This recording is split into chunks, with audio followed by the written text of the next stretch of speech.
नमस्कार दोस्तों, मेरा नाम डॉक्टर राजेश चौधरी। स्वागत है एक बार फिर से आपका फिजिक्स गुरु doctor RC sir online learning platform पर। दोस्तों, आज हम आपके लिए वर्क पावर एनर्जी, कार्य शक्ति ऊर्जा, क्लास 11th का जो टॉपिक है उसके इंपॉर्टेंट एमसीक्यू क्वेश्चंस का कलेक्शन लाए हैं। अगर आप किसी भी कंपटीशन एग्जाम की तैयारी कर रहे हैं जिसमें UPSC, RPSC, IIT mains, advance, NEET और साथ में 11th-12th फाउंडेशन, तो दोस्तों आज का लेक्चर वीडियो आपके लिए बहुत ही इंपॉर्टेंट है। और हाँ दोस्तों, अगर आपने हमारा YouTube चैनल सब्सक्राइब नहीं किया है तो इसे आज ही सब्सक्राइब करें और साथ में नोटिफिकेशन बेल जो है इसे प्रेस जरूर करें। इससे क्या होगा कि नेक्स्ट जो भी हम वीडियो अपलोड करेंगे वो आपको इजी गोइंग में उसका नोटिफिकेशन मिल जाएगा। तो चलिए दोस्तों, स्टार्ट करते हैं आज का लेक्चर वीडियो। फर्स्ट क्वेश्चन दोस्तों आपके सामने देखिए। फर्स्ट क्वेश्चन में क्या दे रखा है? एल लंबाई के एक सरल लोलक ऊर्ध्वाधर से थीटा कोण पर स्थित है। यदि इसे छोड़ दें तो साम्यावस्था पर गोलक का वेग होगा। यानी आप लोगों को इस टाइप से क्वेश्चन दे रखा है कि मान लो ये हमारे पास में कोई भी एक सॉलिड सरफेस होगी, इसमें यहां पर ऐसे, यानी जो सिंपल पेंडुलम है उसकी दो स्थितियां जो है मैं एक साथ ही बना रहा हूं, उसमें अलग अलग नहीं, एक ही साथ में ऐसे दे रखा है यहां पर इस टाइप से। अब देखिए इस डायग्राम में क्या क्या रखा है कि यहां पर एक गोलक है आपके पास में, h हाइट से उसको रिलीज किया जाता है। हाइट जो है वो सरफेस से होनी चाहिए। ये देखिए, ये हो गई यहां पर और ये है डिस्टेंस यहां। इन दोनों के मध्य ये जो डिस्टेंस आपको दे रखा है, ये डिस्टेंस हमारे पास कितना है? h है। अब यहां से जब आप किसी भी एक गोलक को, पेंडुलम को रिलीज करोगे तो आपको पता है कि यहां पर u इज इक्वल्स टू 0 है पर हाइट यहां पर मैक्सिमम है। तो आप क्या कहोगे कि हाइट मैक्सिमम होने के कारण पोटेंशियल एनर्जी मैक्सिमम होगी, यानी पोटेंशियल एनर्जी जो है इसकी वैल्यू होगी इसमें मैक्सिमम। पहली चीज। दूसरा, अब जब ये पेंडुलम यहां पर पहुंचेगा तो इस जगह पर हाइट की वैल्यू हो गई 0 हमारे पास में, और आप कहोगे वेग मैक्सिमम यानी वेलोसिटी मैक्सिमम होने के कारण काइनेटिक एनर्जी जो है, गतिज ऊर्जा होगी मैक्सिमम। तो साफ आपको दिख रहा है अगर पेंडुलम ए से बी की ओर आता है तो potential energy is converted into the kinetic energy, यानी स्थितिज ऊर्जा गतिज ऊर्जा में बनेगी। तो मैं ये कह सकता हूं कि ए पॉइंट पर जो पोटेंशियल एनर्जी है वो कन्वर्ट होगी काइनेटिक एनर्जी के एट पॉइंट बी। तो फॉर्मूला आप लोगों को पता है, पोटेंशियल एनर्जी होता है mg इंटू एच। अब हमें बात करना है इसमें डिस्टेंस की। ध्यान से देखिएगा, हाइट की बात करेंगे इसमें, तो ये होगा हमारे पास में mg into H is equals to, आपके पास काइनेटिक एनर्जी का फॉर्मूला होता है हाफ mv स्क्वायर। तो पहले बेसिक चीज लिख लेते हैं, ये यहां शिफ्ट कीजिए, v square is equals to 2gh, v is equals to under root 2gh। अब बेसिकली देखा जाए तो वेलोसिटी का फॉर्मूला आ चुका है, परंतु इस रूप में ये डिमांड नहीं कर रहा। ये कह रहा है कि मुझे तो लेंथ की फॉर्म में चाहिए, यानी आपको पता है ये लेंथ है इसकी, ये हमारे पास में यहां थीटा हुआ। अब अगर मैं इसको कनेक्ट करूं इससे ऐसे यहां से, और इसको हल्का सा क्या डॉट डॉट कर देते हैं क्योंकि ये हमारे कंस्ट्रक्शन का हिस्सा नहीं है। अब देखिए आपको क्या कह रहा है, एल की फॉर्म में आंसर लेकर आना है, ठीक है? तो देखिए ये जो हाइट है ये h हो गई हमारे पास में, और पूरी लेंथ आपके पास में l है। अब प्यारे बच्चों एक बात बताइए, इस पूरे l में से अगर h को रिमूव कर दूं तो मेरे पास में ये इतना सा पोर्शन आ जाएगा l माइनस h, ये वाला भाग आएगा आपके पास में। ये a हो गया, इसको मैंने o कह दिया, और ये b ऑलरेडी है तो मैं c कह देता हूं। आपको सिंपल सा क्या काम करना है, h की वैल्यू उठानी है l की फॉर्म में। तो देखिए अगर मैं इस ट्राइंगल में घुसता हूं, ट्राइंगल OCA में, तो त्रिभुज OCA में, इस ट्राइंगल में, और सब में देखो cos थीटा दे रखा है, साइन भी है। तो हमें पता है cos थीटा की बात करें तो बेस अपॉन हाइपोटेन्यूज, तो परपेंडिकुलर तो है ही नहीं मेरे पास में, तो हम कहेंगे cos theta is equals to, base हो गया O से C, हाइपोटेन्यूज मेरे पास में हो गया O से A तक, O से C तक की वैल्यू है L माइनस H, और O से A तक की वैल्यू हो गई L। यहां से H निकालना है, क्रॉस मल्टीप्लाई कर दीजिए, तो ये हो जाएगा L cos theta is equals to L minus H। H को वहां शिफ्ट करो, इसको यहां लो, H equals to L minus L cos theta. प्यारे बच्चों एल कॉमन खींच लीजिए तो आपके पास में आ जाएगा 1 माइनस कॉस थीटा। अब ये जो h की वैल्यू है इसको एज इट इज यहां पर एलिमिनेट करना है तो क्या बन जाएगा देखिए v is equals to under root 2g बाहर है, l बाहर आ गया 1 माइनस कॉस थीटा। तो आप कहोगे कि वेलोसिटी जो है मीन पोजीशन पे वो हमारे पास में ये वैल्यू आई।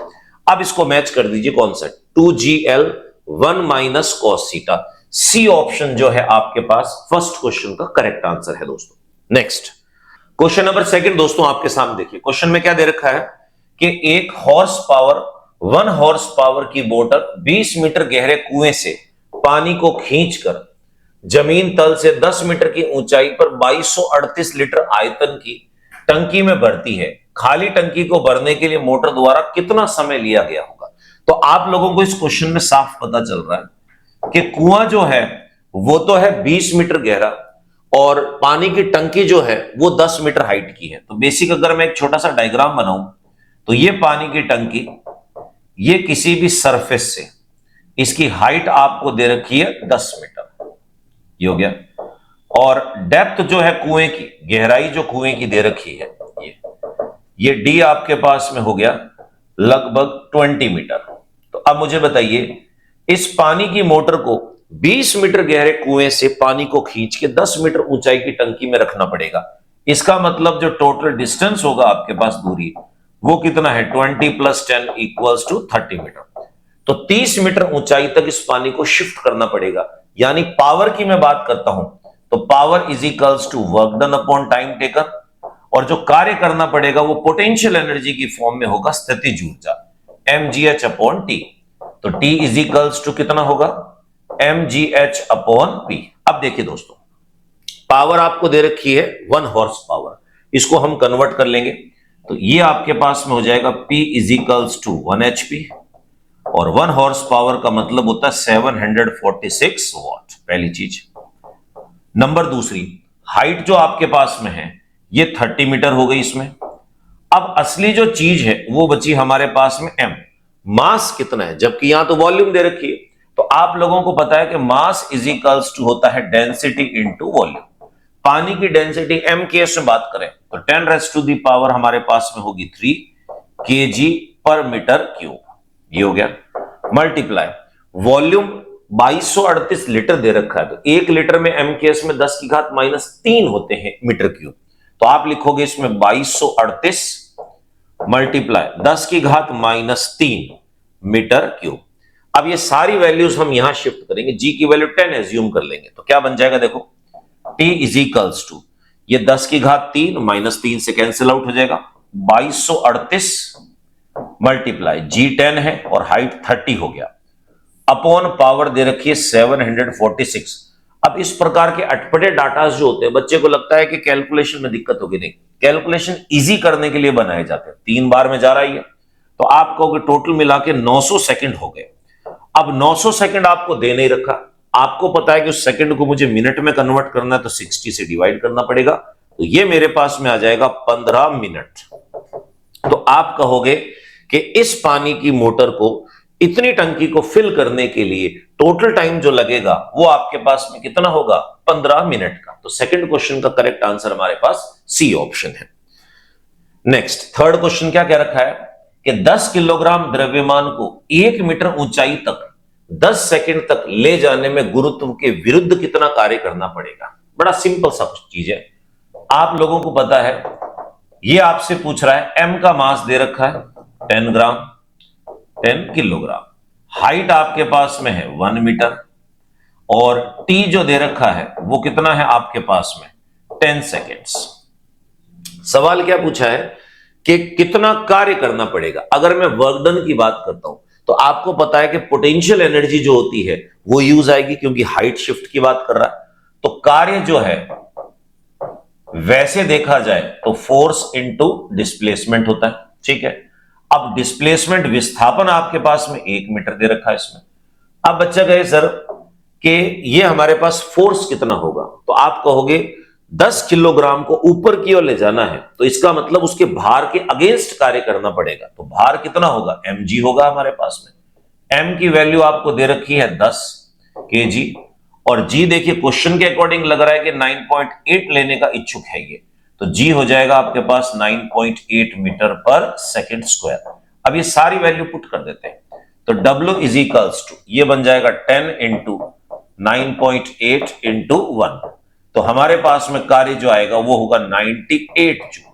तो हम ये कहेंगे कि जो अगेंस्ट वर्क डन किया गया वो 98 जूल का है, तो 98 जूल कौन सा, देखिए बी ऑप्शन हमारे पास थर्ड का करेक्ट आंसर है। नेक्स्ट क्वेश्चन नंबर 4, 10 न्यूटन बल द्वारा किसी वस्तु पर 10 मीटर विस्थापन दिया जाता है, यानी 10 न्यूटन की फोर्स लगाते हैं और 10 मीटर का डिस्प्लेसमेंट होता है।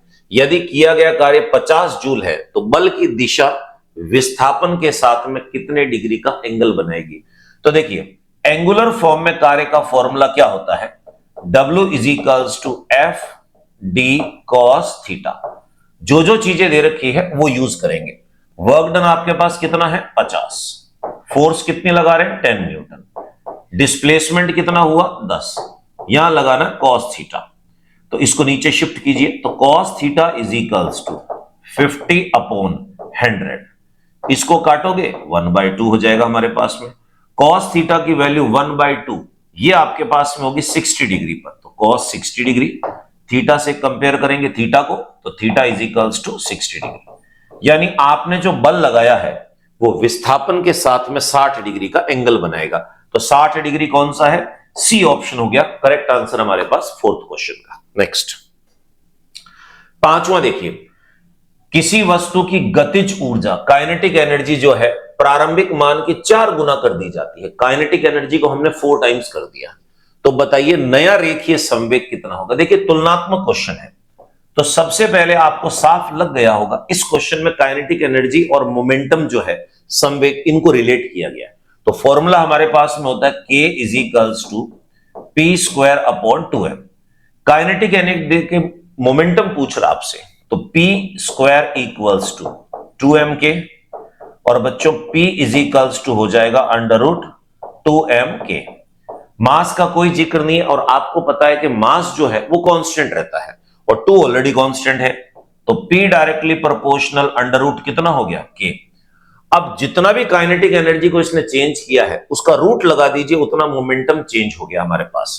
तो k आपके पास में कितना है 4 टाइम्स है, 4 गुना है 4 टाइम्स। तो आपको पता है कि 4 का वर्गमूल करोगे तो P डायरेक्टली प्रोपोर्शनल √ ये हो गया 4k, ये हो गया, तो बाहर निकलेगा तो ये आपके पास बनेगा P directly proportional to √k, और √k पुराने संवेग के समानुपाती था, तो आप कहोगे कि नया संवेग जो होगा वो आपके पास में दुगुना हो जाएगा पुराने संवेग के। क्लियर? बेसिक फंडामेंटल क्वेश्चंस हैं कुछ तो इसमें, यानी new momentum will be twice the initial momentum, प्रारंभिक मान का दुगुना हो जाएगा। तो पांचवें का करेक्ट आंसर आपके पास सी ऑप्शन दोस्तों। नेक्स्ट क्वेश्चन नंबर 6 बड़ा इंपॉर्टेंट है, ध्यान से देखिएगा। हालांकि क्या है कि ट्विस्टेड क्वेश्चंस है, बेसिक फॉर्मूला तो सबको पता है पर ट्विस्ट डाला हुआ इसमें। क्या है, भारित करने पर यदि स्प्रिंग में S विस्तार उत्पन्न होता है, यानी अगर आप किसी स्प्रिंग को खींचते हो तो X एक्सटेंशन हो रहा है उसमें, तो संचित ऊर्जा कितनी होगी, जो भार लगाया है उसको T माना है। जनरली बच्चा क्या करता है, T को टाइम पीरियड मानता है, यहां पर लोड की वैल्यू दे रखी टेंशन। तो आप लोगों से पूछा कितनी एनर्जी स्टोर्ड होगी, तो देखिए फॉर्मूला हमें पता है कि स्प्रिंग में जो एनर्जी स्टोर्ड होती है उसका फॉर्मूला होता है ½kx²।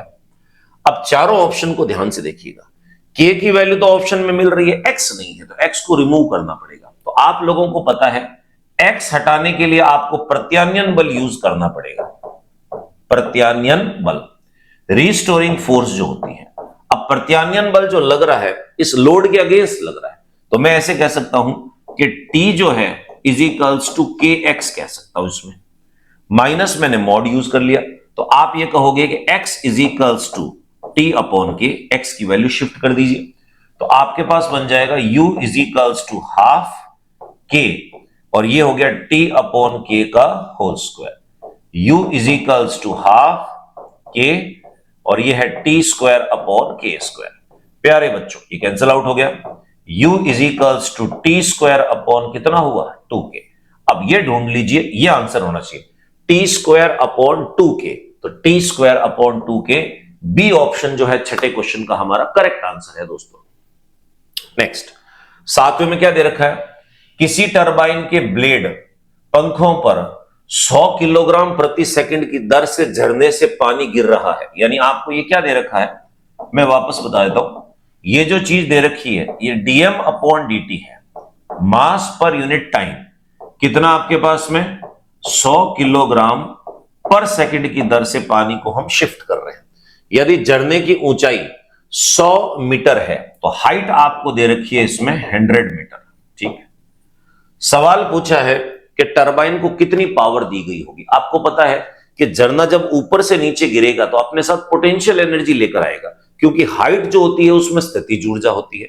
तो पावर जो है उसका फॉर्मूला होगा हमारे पास में mgh अपॉन हो गया टी। अब देखिए क्वेश्चन में क्या कर रखा है, चालाकी से दो डाटा एक साथ दे रखे आपको इसमें। यहां पर m अपॉन टी जो है ये मेरे पास में कितना है 100 दे दिया, तो मैं ऐसे कह सकता हूं 100 हो जाएगा मल्टीप्लाई, g की वैल्यू 10 ले ली मैंने इसमें, और हाइट आपके पास में है 100। अब इन तीनों को मल्टीप्लाई करोगे तो टोटल मिला के 5 जीरो है, 1 2 3 4 5। कहने में तो ये आंसर है, अब वो आंसर किस रूप में डिमांड कर रहा है, किलो की फॉर्म में, तो 3 जीरो हटा दो तो आपके पास में आ जाएगा 100 किलोवाट। 100 किलोवाट कौन सा है, देखिए 100 किलोवाट फर्स्ट ऑप्शन दिख रहा है। तो सातवें क्वेश्चन का हमारा करेक्ट आंसर जो है वो ए ऑप्शन हुआ दोस्तों। क्वेश्चन नंबर 8वां, 0.5 किलोग्राम द्रव्यमान है, ये द्रव्यमान की गेंद को प्रारंभिक चाल 14 मीटर पर सेकंड से ऊपर की ओर फेंका जाता है। तो हम एक बेसिक स्ट्रक्चर बना लेते हैं। यहां से किसी गेंद को जो m इजिकल्स टू 0.5 kg है, ठीक है, इसको हम ऊपर की ओर फेंक रहे हैं ऐसे, जिसमें u इजिकल्स टू दे रखा है आपको 14 मीटर पर सेकेंड। ठीक है, अब जब ये ऊपर जाती है तो मैक्सिमम 8 मीटर हाइट तक जाएगी। मान लो ये यहां तक पहुंची ऐसे, इसकी जो टोटल हाइट है वो दे रखी है आपको 8 मीटर, यहां से लेकर यहां तक की। ऊपर जाने के दौरान गेंद पर आरोपित वायु प्रतिरोध द्वारा व्यतीत ऊर्जा कितनी होगी। तो देखिए जैसे ये ऊपर जाएगी तो एयर रेजिस्टेंस जो है वायु, इसकी ऊर्जा को क्षय करेगा। तो हमें यह देखना है कि जब ये उस हाइट तक पहुंची तो हवा की वजह से इसकी ऊर्जा कितनी क्षय हुई। तो बच्चा बोले सर कैसे निकाले, बड़ा सिंपल सा है, काइनेटिक और पोटेंशियल एनर्जी का डिफरेंस ले लीजिए। देखिए आपको पता है कि जमीन से जब उठी तो काइनेटिक एनर्जी लेके उठी, यहां पर इसके पास में गतिज ऊर्जा थी और यहां पर पहुंची तो स्थितिज ऊर्जा। इन दोनों का डिफरेंस जो होगा वो एनर्जी लॉस हो जाएगा। अगर ये सेम आ रही है तो आप कहोगे 100% कन्वर्ट होगी, एनर्जी लॉस नहीं हुई। तो गतिज ऊर्जा का फॉर्मूला देखिए क्या होता है, हाफ mv², हाफ m आपके पास में है 0.5 v², ये हो गया आपके पास में 14 का स्क्वायर। तो इसकी बात करें तो आप कहोगे कि 0.5 को 1/2 लिख दे हम इसमें, तो ये हो जाएगा 1/4 इंटू 14 इंटू 14, कैंसिल आउट करोगे इससे तो 7 इसमें हो गया, 7 इसमें हो गया, 49 जूल। क्या मतलब हुआ कि जमीन से जब गेंद ऊपर उठी तो 49 जूल एनर्जी थी। देखते हैं ऊपर पहुंची उसके पास तो पोटेंशियल कितनी बनी। पोटेंशियल का फॉर्मूला होता है हमारे पास में mgh। अब g 9.8 लेना पड़ेगा क्योंकि ऑप्शन में सब ऐसे ही कुछ तामझाम दिख रहे हैं इसमें। तो हम बात करते हैं इसकी, मास कितना है 0.5, g 9.8 ले लिया, इंटू हाइट जो आपके पास में है वो दे रखी है 8 मीटर, 8 पंजे ये होगी। देखिए इसको 1/2 अगर लिखता हूं मैं, तो इसको अगर मैं 1/2 लिखूं तो ये इससे कैंसिल आउट हो जाएगा, तो 4.9 मल्टीप्लाई 8। अब मल्टीप्लाई कर 9 8 जा 72, 7 हो गया हमारे पास में, और ये हो गया आपके पास 8 चौक 32, 7 और 39.2, ये हुआ आपके पास जूल। अब इन दोनों का डिफरेंस आपको निकालना है। अब डिफरेंस की बात करें, देखिए ये है 49 और ये 39 पॉइंट, ये तो लमसम आपके पास में जो डिफरेंस आएगा वो डेल्टा, ये है 49 जूल एनर्जी लेकर आया था और 39.2 जो है इसके पास रह गया, तो 9.8। तो लॉस इन एनर्जी जो है वो 9.8 जूल का होगा। कई बार बच्चे ऑब्जेक्शन उठाते हैं कि सर 10 भी दे रखा है 9.8 का, अगर मान लो मैं G10 ले लूं तो 10 ले लूं तो वो तब लेना है जब दे रखा है, अदरवाइज आपको 9.8 ही कंसीडर करना है। तो 8वें क्वेश्चन का करेक्ट आंसर आपके पास में है डी ऑप्शन दोस्तों। क्वेश्चन नंबर 9, 2 किलोग्राम की एक वस्तु 20 मीटर की ऊंचाई से गिरती है, इसकी स्थितिज ऊर्जा में लॉस कितना होगा? बड़ा सिंपल सा फंडा है आपके पास। देखिए क्या कह रखा है, यहां पर कोई भी एक पिंड है m इज इक्वल्स टू, ये दे रखा है 2 kg, और इसकी जो हाइट है सतह से ये आपके पास में है 20 मीटर। अब इतनी ऊंचाई से ये नीचे आ रहा है इसमें, तो आपको पता है कि जैसे जैसे ऊपर से नीचे आएगा हाइट रिड्यूस होगी, ऊंचाई कम होगी तो पोटेंशियल एनर्जी काइनेटिक में कन्वर्ट होगी, तो जितनी पोटेंशियल एनर्जी कन्वर्ट हो रही है वो पूरा का पूरा लॉस है। तो आपसे कोई पूछे स्थितिज ऊर्जा में कितना क्षय होगा, जितना गतिज ऊर्जा बन जाएगी इसमें, तो पोटेंशियल एनर्जी की वैल्यू निकालें तो आप कहोगे m इंटू जी इंटू एच। इसका मतलब क्या हुआ, 2 kg, जी आपके पास देखिए यहां 10 की फॉर्म में यूज हो रहा है, इंटू हाइट हो गया 20, मल्टीप्लाई करोगे तो 400 जूल। क्या मतलब हुआ कि गेंद जब यहां पर थी उस समय इसके पास में 400 जूल एनर्जी थी, पोटेंशियल एनर्जी, स्थितिज ऊर्जा। मैं लिख देता हूं कहीं अदरवाइज आप चीज को दूसरे वे में ना ले जाएं। और जब ये नीचे आई तो पोटेंशियल एनर्जी 0 हो गई, काइनेटिक एनर्जी जो है आपके पास में वो हो गई 400 जूल। अब ये क्या कह रहा है कि स्थितिज ऊर्जा में कितना लॉस हुआ, तो सारी की सारी स्थितिज ऊर्जा गतिज में बदल गई, इसका मतलब 400 जूल की 400 जूल लॉस हो गई। तो आपका जो करेक्ट आंसर होगा 9th का वो हमारे पास में है ए ऑप्शन दोस्तों। Next question number 10, conceptual question है, कई बार बच्चे मिस इंटरप्रिटेट कर जाते हैं इस क्वेश्चन को। देखिए 6 किलोग्राम द्रव्यमान की एक वस्तु पर कार्यकारी बल इसमें समीकरण S बराबर के अनुसार विस्थापन उत्पन्न करता है। M दे दिया आपको, इस रास्ते पे कण चल रहा है, तो बताइए 2 सेकंड में कितना कार्य किया गया, 0 से लेकर 2 सेकंड तक। तो आप सबसे पहले एक चीज देखिए, आपको S दे रखा है, टी स्क्वायर अपॉन कितना है 4 हो गया इसमें। तो सबसे पहले हम वेग निकालेंगे, 0 सेकंड पे वेलोसिटी कितनी थी और 2 सेकंड पे फाइनल वेलोसिटी कितनी थी। तो हम बात करेंगे वेलोसिटी निकालने के लिए मुझे इसका अवकलन करना पड़ेगा, ds upon dt, d upon dt, और ये बन गया इसमें टी स्क्वायर अपॉन 4। तो देखिए 4 बाहर आ जाएगा, टी स्क्वायर का होगा हमारे पास में 2t upon 4, it will be t by 2। ये बन गया आपके पास में मीटर पर सेकेंड, ये वेलोसिटी।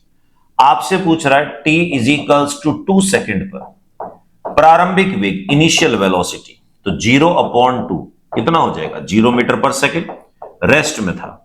और 2 सेकेंड के पश्चात आफ्टर 2 सेकेंड तो u इज इक्वल्स टू, यहां पर 2 रखेंगे हम, तो 2 upon 2 it will be 1 metre पर सेकेंड। ओके, 0 से 1 मीटर पर सेकेंड स्पीड हुई, और आपको बता रखा है कि कार्य जो होता है वो तो गतिज ऊर्जा में परिवर्तन के समान। तो आप कहोगे कार्य कितना हुआ इसमें, half m v square minus half m u square, final kinetic energy minus initial kinetic energy, w is equals to half m, और ये बन गया v square minus u square, w is equals to half, mass कितना है 6 kg, v square ये हो गया आपके पास में 1 का स्क्वायर माइनस u कितना है 0 का square, w is equals to, इसको काट दीजिए 3, अंदर तो 1 है तो 3 जूल। तो आप कहोगे इस कंडीशन में जो कार्य हुआ वो हमारे पास में कितना होगा, 3 जूल कार्य होगा दोस्तों। तो 10वें क्वेश्चन का करेक्ट आंसर डी ऑप्शन है। नेक्स्ट 11वें में क्या दे रखा है। अब 11वां क्वेश्चन बच्चे को कई बार तो लगता है कि क्वेश्चन मिस प्रिंट है इसके अंदर में। कारण क्या है कि यदि आरोपित बल F है और प्राप्त वेग v है तो उत्पन्न शक्ति कितनी होगी। देखिए बच्चा सॉल्व कैसे करता है, बच्चे को यह पता होता है कि पावर इज इक्वल्स टू, हमारे पास में फॉर्मूला होता है work done upon time taken, और इसका होता है F d अपॉन टी, और d अपॉन टी जो है ये वेलोसिटी हो जाती है वेग। तो बच्चा सोचता है कि F इंटू वी होगा। मैं आपको एक चीज बता दूं, ये वेग जो आपके पास में है ये तात्क्षणिक वेग है, तात्क्षणिक वेग है। इंस्टेंटेनियस वेलोसिटी है, जिस समय पावर पूछी उस समय उसकी वेलोसिटी इतनी थी। ये तो आपसे कह रहा है कि लगातार फोर्स आरोपित हो रही है जिससे v वेग प्राप्त कर लेता है, यानी 0 से लेकर v तक आया, तो औसत वेग निकालना पड़ेगा। तो सही तरीका क्या है, ये यहां पर औसत पावर पूछ रहा आपसे, ये एवरेज पावर। हर चीज क्वेश्चन में रिटर्न नहीं होती है, चीजें आपको थोड़ा दिमाग लगा के सोचना पड़ता है। तो क्या बन जाएगा, देखिए यहां ऐसे है, F आरोपित मल्टीप्लाई V जो है आपके पास में क्या हो जाएगा, औसत हो जाएगा इसमें, इक्वल्स टू क्या बनेगा, देखो F तो बल दे रखा, औसत क्या होगा, प्रारंभिक 0 अंतिम V अपॉन 2, ये बन जाएगा आपके पास में FV अपॉन 2। तो कितनी पावर डिलीवर हुई, FV अपॉन 2। तो FV अपॉन 2 कौन सा है, सी ऑप्शन। 11वें क्वेश्चन का करेक्ट आंसर हमारे पास सी ऑप्शन दोस्तों। क्वेश्चन नंबर 12 देखिए, एक स्प्रिंग को 2 सेंटीमीटर खींचने पर संचित ऊर्जा U है, तो 10 सेंटीमीटर खींचने पर संचित ऊर्जा कितनी होगी। अगर मैं इसको सॉल्व करूं तो आप लोगों को पता है कि स्प्रिंग में स्टोर्ड एनर्जी होती है ½kx², ठीक, नॉर्मल थे। दो कंडीशन की बात करूं तो U1 upon U2 is equals to ½ तो कॉमन रहेगा, तो ये हो जाएगा x1 अपॉन x2 का होल स्क्वायर। अब देखो U1 है इनिशियल, U2 है final, x1 x2 initial final है। पहले क्या कह रहा है कि एनर्जी U थी हमारे पास, बाद में कितनी नहीं पता। पहले आपने 2 सेंटीमीटर स्ट्रेच किया, 2 सेंटीमीटर, और बाद में आप इसको स्ट्रेच कर रहे हो 10 सेंटीमीटर, और इस पूरे के ऊपर में क्या लगा हुआ, स्क्वायर। सेंटीमीटर से सेंटीमीटर कैंसिल हो जाएगा, ये होगा 1 और ये होगा 5, तो कितना बना 1 अपॉन 25, क्रॉस मल्टीप्लाई कर दो, U2 is equals to 25 into U। तो आप कहोगे अंतिम स्थितिज ऊर्जा 25 गुना हो जाएगी आपके प्रारंभिक की। तो देखिए डी ऑप्शन करेक्ट आंसर है 12वें क्वेश्चन का। Next question number 13 most important question है। ये संरक्षी और असंरक्षी बल के अधीन कंजर्वेटिव और नॉन कंजर्वेटिव फोर्सेस जब वो आपके पोटेंशियल एनर्जी में यूज की जाती है तो उस समय का क्वेश्चन है। ये देखिए आपसे क्या कह रहा है, दो अणुओं की स्थितिज ऊर्जा पोटेंशियल एनर्जी इतनी है, ठीक है, तो साम्यावस्था पर इसकी स्थितिज ऊर्जा कितनी होगी। साम्यावस्था का मतलब होता है इक्विलिब्रियम, तो इक्विलिब्रियम पे पहले F0 करना पड़ेगा। तो करना क्या है, देखिए साम्यावस्था के लिए F0 करना पड़ेगा, और साम्यावस्था पर इसकी पोटेंशियल एनर्जी पूछ रहा है, तो उसके लिए आपको R की वैल्यू निकाल के यहां एलिमिनेट करनी पड़ेगी। तो देखो आपको स्थितिज ऊर्जा दे रखी है U इज इक्वल्स टू कितना है, A अपॉन R की power 12 minus B upon R की पावर 6। फोर्स जो होगी माइनस DU अपॉन DR होगी, और पता है इक्विलिब्रियम की बात करें तो 0, माइनस को यहां शिफ्ट कर देंगे, D अपॉन DR, U जो है इसकी जगह होगा A अपॉन R की power 12 minus B upon R की पावर 6 इक्वल्स टू 0। अवकलन करके R की वैल्यू निकालनी है, तो मैं यहीं पर ही अवकलन कर देता हूं डायरेक्ट। वैसे देखो बच्चा क्या करता है, दोनों को अलग अलग लिखता है, तो आपके हिसाब से अगर मैं दोनों को अलग अलग करूं, D upon DR A upon R की power 12 minus D upon DR B upon R to the power 6 equals to 0। A बाहर आ जाएगा, R की पावर 12 ऊपर आएगी A, तो ये बन जाएगा D अपॉन DR R की पावर माइनस 12। सेम वे में B बाहर आ जाएगा, और यहां बन जाएगा हमारे पास D अपॉन DR R की पावर माइनस 6 इक्वल्स टू 0। अब देखिए इसकी हम बात करते हैं, तो ये आपके पास होगा minus 12 R minus 13 minus B। इसकी बात करें minus 6 R minus 7 equals to 0। ये बन जाएगा minus 12A upon R to the power 13, नीचे आ जाएगा ये minus minus plus 6B upon R की पावर हो गया 7 इज इक्वल्स टू 0। अब देखो इसको यहां शिफ्ट करो, तो ये बन जाएगा 6B अपॉन R की power 7 is equals to 12A upon हो गया R की पावर 13। देखो ये कटा इससे 2, यहां 7 है और यहां 13 है, तो कम से कम 6 बचेंगे इसमें, तो इसको यहां शिफ्ट करो, बी को नीचे ले जाओ, तो मैं ये कह सकता हूं r की power 6 is equals to 2a upon b आया। तो आप कहोगे साम्यावस्था पे डिस्टेंस तो आ गया, अब इस साम्यावस्था पे एनर्जी कितनी होगी, इक्विलिब्रियम पे एनर्जी चाहिए, तो इस r की वैल्यू उठा के यहां ले जानी है।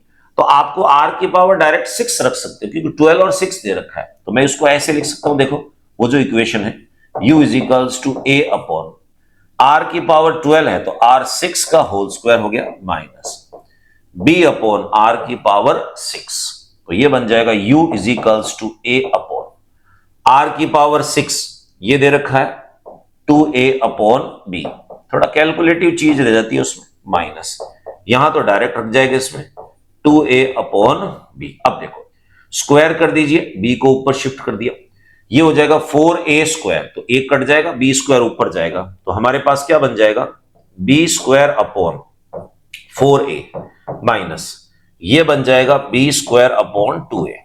एलसीएम ले डालीजिए, मैं डायरेक्ट लिख देता हूं 4a आ गया आपके पास, यहां b square minus 2b square, तो माइनस 2b स्क्वायर हो जाएगा। तो आप कहोगे पोटेंशियल एनर्जी इक्विलिब्रियम पे minus 2b square upon 4a, ये बना हमारे पास। अब देखो ये 2 मैंने एक्स्ट्रा में ही लिख दिया इस चीज में, जबकि यहां पर ये 2 नहीं आएगा। कारण क्यों नहीं आएगा, क्योंकि यहां पर 2 आ गया और ये 1 है, तो ये कैंसिल आउट हो जाएगा इसमें, ठीक है, तो ये मैंने लिख दिया, यहां पर भी बेचारा ये 2 नहीं आएगा, तो ये बन जाएगा माइनस b स्क्वायर, और यहां पर भी बन जाएगा माइनस b स्क्वायर। तो minus b square upon 4a कौन सा ऑप्शन, देखिए 13 का करेक्ट आंसर आपके पास में है बी ऑप्शन इसमें। क्लियर। नेक्स्ट 14, 80 किलोग्राम द्रव्यमान के एक व्यक्ति द्वारा उत्पन्न औसत अश्व शक्ति क्या है, वह 10 सेकंड में ऊर्ध्वाधर 6 मीटर ऊपर की ओर चढ़ता है। 80 केजी का आदमी 10 सेकंड 6 मीटर ऊपर जा रहा है ग्रेविटी के अगेंस्ट, तो कितनी पावर लगेगी, तो चेक कर लेते हैं इसमें। हॉर्स पावर में पूछ रहा है, तो पावर का फॉर्मूला आपको पता है, वर्क डन है, हाइट पे जा रहा है तो mgh हो गया और डिवाइडेड बाय कितना हुआ, t हुआ। मास कितना दे रखा है 80 केजी, जी ग्रेविटी 9.8 ही ले लेते, 10 ले लेते हैं, बाद में लमसम अप्रोक्सीमेटली बता देंगे। जी और हाइट कितनी है इसमें 6 मीटर जाना है, और कितने समय में जाना है इसको 10 सेकंड में जाना है, तो यहां से कैंसिल आउट, 6 8 जा 48, 480 हो गया हमारे पास, ये तो आया वॉट में। अब हम बात करेंगे हॉर्स पावर में, तो power is equals to 480 watt आया है, हॉर्स पावर में कन्वर्ट करने के लिए 746 से डिवाइड करें, 1 हॉर्स पावर में 746 वॉट होते हैं, तो ये जो आपके पास में आएगा लमसम 0.63 हॉर्स पावर। बाकी सब तो देखिए एक से बड़े हैं, तो एक से बड़ा हो नहीं सकता क्योंकि डिनोमिनेटर जो है वो बड़ा है, तो एक से छोटा, यानी 14 का करेक्ट आंसर हमारे पास ए ऑप्शन दोस्तों। नेक्स्ट क्वेश्चन नंबर 15 क्या दे रखा है, यदि वस्तु की गतिज ऊर्जा काइनेटिक एनर्जी प्रारंभिक गतिज ऊर्जा की दुगुनी कर दी जाए तो वस्तु का संवेग हो जाएगा। इस बार मोमेंटम पूछ रहा है, चेक कर लेते हैं इसमें।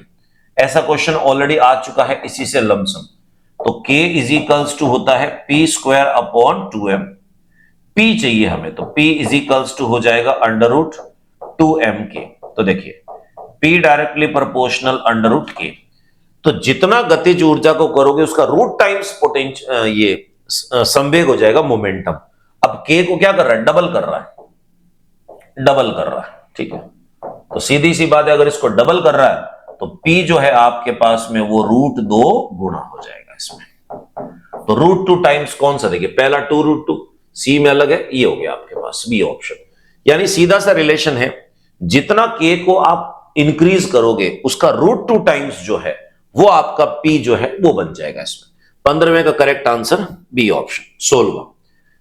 16वां वेक्टर फॉर्म में दे रखा है, इतनी फोर्स अगर मैं लगाऊं जिसके कारण विस्थापन इतना उत्पन्न हो जाता है तो वर्क डन कितना होगा। वेक्टर फॉर्म है, कार्य का सदिश रूप जो होता है W is equals to F dot D है हमारे पास। F की वैल्यू कितनी दे रखी है 5i cap plus 4j cap dot करके, ये हमारे पास में है 6i cap -5j cap plus 3k cap. Dot product में आपको पता है i को i से मल्टीप्लाई, j को j से और k को k से। यहां 5 है, यहां 6 है, 30, यहां 4 है, यहां -5 है, -20। k इधर नहीं है तो 0 हो गया ये हमारे पास में, तो इसको 0 लिख देंगे। तो W इज इक्वल्स टू आ जाएगा 10 जूल आपके पास। इतना डिस्प्लेसमेंट करने में 10 जूल कार्य खर्च होगा। 16वें का करेक्ट आंसर सी ऑप्शन हमारे पास। क्वेश्चन नंबर 17 देखिए, आपको कुछ डायग्रामेटिकल फॉर्म में दे रखा है। कोई भी एक गेंद जो है इस प्रकार से चलती हुई किसी भी एक कमानी, जिसको स्प्रिंग कहते हैं, ये जो स्प्रिंग हमारे पास में है इस कमानी से टकराती है, यानी 0.5 किलोग्राम द्रव्यमान की घर्षण मुक्त क्षैतिज पर 1.5 मीटर पर सेकंड से चलता हुआ, मैं यही लिख देता हूं, मास दे रखा है आपको कितना, 0.5 kg।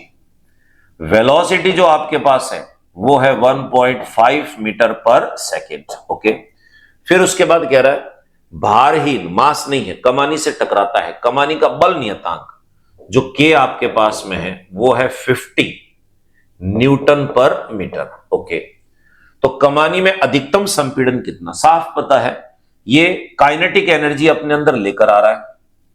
काइनेटिक एनर्जी होती है हाफ mv², और जैसे ये टकराएगा, धंसेगी, तो अपनी सारी एनर्जी इसको डिलीवर कर देगा, और इसमें जो एनर्जी स्टोर होती है वो होती है हाफ kx²। तो हम कहेंगे टक्कर के दौरान क्या होगा, काइनेटिक एनर्जी पोटेंशियल एनर्जी में कन्वर्ट हो जाएगी। तो हाफ mv² जो है वो कन्वर्ट हो जाएगा हाफ kx²। हाफ से हाफ कट गया, तो हाफ m दे रखा है 0.5, v आपके पास 1.5 का स्क्वायर इक्वल्स टू k है 50, x की वैल्यू हमें कैलकुलेट करनी, ठीक है।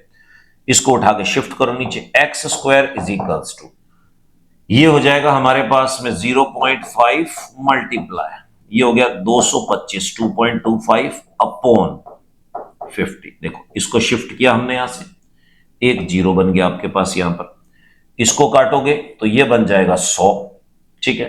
अब देखो क्या बना, 2.25 अपॉन 100, स्क्वायर दे रखा उधर, रूट लगा देंगे इसमें हम, तो x equals to under root 2.25 upon हो गया हमारे पास 100, तो x इक्वल्स टू, ये 1.5 था, ये 10 हो गया हमारे पास, 0.15 मीटर। अब ये मीटर दे रखा है, सेंटीमीटर में कन्वर्ट करना हो 100 से मल्टीप्लाई करो, 15 सेंटीमीटर, यानी जो कमानी है स्प्रिंग 15 सेंटीमीटर अंदर चली जाएगी। पर ये सेंटीमीटर में इंटरेस्टेड नहीं है, ये मीटर में ही इंटरेस्टेड है। तो 17वें क्वेश्चन का करेक्ट आंसर हमारे पास डी ऑप्शन। फंडा याद रखना दोस्तों, क्वेश्चन कितना भी चेंज कर जाए, कंसेप्ट कभी भी चेंज नहीं होता है। क्वेश्चन नंबर 18, 2 किलोग्राम और 4 किलोग्राम की दो गेंदों को एक ही समय पर 60 फीट ऊंची इमारत से एक साथ छोड़ा जाता है। मान लो यहां से यहां पर, ये M1 हो गया, ये हो गया M2। ओके, पृथ्वी की ओर 30 फुट गिरने पर, यानी जो छोड़ा जा रहा था इनको, वो तो टोटल हाइट थी हमारे पास में कितनी, 60 फीट की। पर धरती पर जब ये 60 फीट, पृथ्वी की ओर 60 फीट गिरने पर, 30 फीट सॉरी, ये जब 30 फीट पर पहुंचेंगे, यहां पर, यहां से 30 फीट पर, तो आपसे ये कह रहा है इस समय इनकी गतिज ऊर्जाओं का अनुपात बताइए। बड़ा सिंपल सा फंडा है, बच्चे को क्या लगता है कि कैलकुलेशन करना पड़ेगा, नहीं। गतिज ऊर्जाएं क्या होगी, इसका वेग होगा v1, इसका वेग होगा v2। तो ये पूछ रहा है मुझसे k1 अपॉन k2, फॉर्मूला होता है half m1 v1 square half m2 v2 square. अब गतिज ऊर्जाओं का अनुपात, अब गतिज ऊर्जा किसके बराबर, यहां पर काइनेटिक एनर्जी 0 थी, तो जैसे जैसे नीचे आ रहा काइनेटिक एनर्जी कन्वर्ट हो रही किसमें, पोटेंशियल एनर्जी में। तो इतनी काइनेटिक एनर्जी कन्वर्ट हुई, तो गतिज ऊर्जा का फॉर्मूला हाफ mv², तो मैं इसको ऐसे भी तो लिख सकता हूं, m1g इंटू हाइट, ये लिख सकता हूं। सेम दूसरे की काइनेटिक एनर्जी कितनी कन्वर्ट हुई हमारे पास में, इसको मैं लिख सकता हूं m2g इंटू h। ग्रेविटी दोनों पे सेम है, डिस्टेंस दोनों का सेम दे रखा है, तो सिर्फ मास में वेरिएशन होगा ये हमारे पास, m1 अपॉन m2। अब m1 m2 कितने हैं देखो, m1 2 kg दे रखा है, m2 4 kg है, कट गया आपस में 1/2। तो आपके पास में आएगा काइनेटिक एनर्जी 1/2। बी ऑप्शन जो हमारे पास में है इसका करेक्ट आंसर है 18वें क्वेश्चन का। क्वेश्चन नंबर 19वें में देखिए छोटा सा एक डायग्राम आपको दे रखा है। F और X के बीच में एक रिलेशन बना हुआ है। ये कह रहा है 2 kg द्रव्यमान की एक वस्तु पर Fx बल कार्य कर रहा है। यदि चित्र अनुसार x धनात्मक दिशा में है, ठीक है, तो x बराबर 0 पर धनात्मक x पर वस्तु का वेग जो है वो वेलोसिटी देखो यहां दे रखी है 4 मीटर पर सेकेंड। x बराबर 3 मीटर पर वस्तु की गतिज ऊर्जा कितनी होगी 3 पर। अब आपको इतना पता है कि 0 से लेकर 3 तक के बीच में गतिज ऊर्जा पूछ रहा है, तो आपको साफ पता है कि फोर्स और डिस्प्लेसमेंट में मैं ऑलरेडी थ्योरी बता चुका हूं कि ग्राफिकल रिप्रेजेंटेशन में या तो स्लोप से आंसर निकलता है या एरिया से। तो आपको पता है कि कार्य जो होता है वर्क इज इक्वल्स टू होगा फोर्स इंटू डिस्प्लेसमेंट। अब मल्टीप्लाई आ रहा है, इसका मतलब मैं ये कहूंगा कि कार्य अगर निकालना है तो F तथा D के वक्र का क्षेत्रफल आपको निकालना पड़ेगा। वक्र का क्षेत्रफल क्या मतलब हुआ कि आपको एरिया निकालना पड़ेगा F और D 0 से लेकर 3 तक। अब मैं रेड पेन से मार्क कर रहा हूं, बस उतना उतना पोर्शन ही देखना है, यहां से 0 से 3 तक का ये देखना है। तो आप कहोगे यहां पर जो शेप बन रही है मेरे पास में देखो, इसकी मैं बात करता हूं तो ट्रायंगल हो गया, हाफ बेस आधार कितना है 0 से 1 तक इंटू हाइट कितनी है 4 हो गई, तो ये बन गया आपके पास 2 यानी प्लस का 2 जूल हो गया हमारे पास। अब नीचे वाले की इसकी बात करता हूं मैं इसमें, तो ये ट्रेपीजियम है 1/2 इंटू समानांतर भुजाओं का जोड़, ये 1 हो गया और ये 3 हो गया 1 + 3 मल्टीप्लाई हाइट जो है -4 मतलब 4 हो गई, तो इसको काटू तो 2 हो गया, 3 और 1 4, 4 दूनी 6 माइनस में है। तो इसका एरिया निकला, देखिए 2 एरिया निकले हमारे पास में। तो एक एरिया जो है वो तो आया आपके पास में प्लस का 2 जूल प्लस दूसरा है माइनस का 6 जूल। तो आप कहोगे 2 - 6 कितना बन जाएगा -4 हो गया। -4 तो हो गया, परंतु हमें पता है गतिज ऊर्जा माइनस में नहीं थी, मॉड लेना पड़ेगा। काइनेटिक एनर्जी इस -4 का मॉड होगी, यानी 4 जूल आपकी काइनेटिक एनर्जी निकलेगी। अब 4 जूल कौन सी, देखिए साफ दिख रहा आपको इसमें। 19वें क्वेश्चन का करेक्ट आंसर हमारे पास ए ऑप्शन है। क्लियर। नेक्स्ट 20वें क्वेश्चन की बात करें, फिर आपको एक ग्राफ दे रखा है, यही देखिए एक पिंड पर लगता हुआ बल F है और ये X हो गया, यहां पर न्यूटन में है, X मीटर में है। 0 से लेकर 6 तक कितना कार्य है, तो डायरेक्ट ही बेचारा पूछ रहा है 0 से लेकर 6 तक का टोटल वर्क डन। तो हमें सीधी सी पता है कार्य जो होगा हमारे पास में F तथा X के वक्र का क्षेत्रफल है हमारे पास, एरिया निकालना आपको इसमें। तो W = आपको समलम चतुर्भुज दिख रहा है ट्रेपीजियम, तो कितना बन जाएगा area, half sum of parallel side समानांतर भुजाओं का जोड़, 0 से लेकर 6 और 0 से लेकर 3 तक, तो ये हो जाएगा 6 + 3। और हाइट की बात करें तो 0 से लेकर 3 तक, ये हो गया हमारे पास में। तो W = 1/2 मल्टीप्लाई 9 × 3 27/2, ये बन जाएगा आपके पास में 13.5 जूल। 13.5 जूल यानी बी ऑप्शन। तो 20वें क्वेश्चन का हमारा करेक्ट आंसर जो है वो बी ऑप्शन है दोस्तों। तो दोस्तों ये था आज का लेक्चर वीडियो, जिसमें आपको वर्क पावर एनर्जी के इंपॉर्टेंट एमसीक्यू क्वेश्चंस जो है उनका कंसेप्चुअल सॉल्यूशन मिला। दोस्तों अगर आप इससे संबंधित कोर्सेज के वीडियो जानना चाहते हैं तो गूगल प्ले स्टोर से हमारा फिजिक्स गुरु डॉक्टर आरसी सर का मोबाइल ऐप आज ही डाउनलोड कीजिए। इसमें आपको सभी कोर्सेज के conceptual video with practice exercise जो है वो आपको मिलेंगे।